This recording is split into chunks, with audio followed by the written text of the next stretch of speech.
شادیوں کے موقع پہ کھانا کھلتا ہے. اب تو میں شادیوں پہ جاتا نہیں, بینڈ باجے کی وجہ سے چھوڑ گیا ہوں.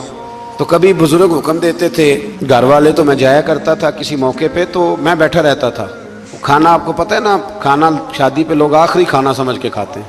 اور بڑے بڑے مہذب لوگ, ناراض نہ ہوئیے گا, بڑے بڑے سیانے لوگ, یعنی وہ بھی کھانا کھا رہے ہوتے ہیں, کئی دفعہ ان کے کپڑے بھی کھانا کھا رہے ہوتے ہیں. اور کوئی کان میں یہ بھی بتا دیتا ہے کہ جتنی بوٹیاں ساری ڈال لو, پتہ نہیں پلیٹ دوبارہ آئے گی کہ نہیں آئے گی. بڑے بڑے وہ لوگ جو روز شام کو گوشت کھاتے ہیں, ان لوگوں کی بات کر رہا ہوں. تو میں کئی دفعہ بیٹھا رہتا ٹیبل پہ, تو کئی سیانے بندے ملتے, کہتے بیٹھے نہیں گل بن دی. تو میرا دل کرتا انہیں بتانے کو, جب میرے سامنے لوگ چار چار قسم کے کھانے لا کے رکھتے تو میں کہتا نہیں بات بن جاتی.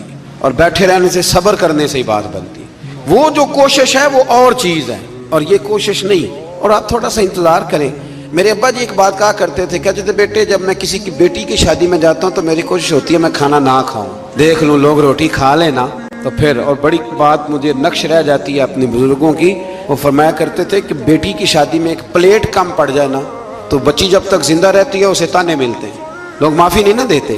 تو فرمایا کرتے تھے کہ کوشش کرو کسی کی بیٹی کی شادی میں جاؤ تو کھانا نہ, کوشش کرو اینڈ پہ کھاؤ, بارات والے چلے جائیں, فارغ ہو جائیں, پھر کھانا کھاؤ. مطلب روٹی تو بندہ روز ہی کھاتا ہے, اور عزت تو روز ہی نہ ملتی. یہ سیانے لوگوں کی باتیں تھیں, کوشش کیجئے گا اس پہ عمل ہو جائے. وہ نا ساری زندگی کی باپ کی کمائی بیٹی کی بارات پہ لگی ہوئی ہوتی ہے, ساری زندگی کی.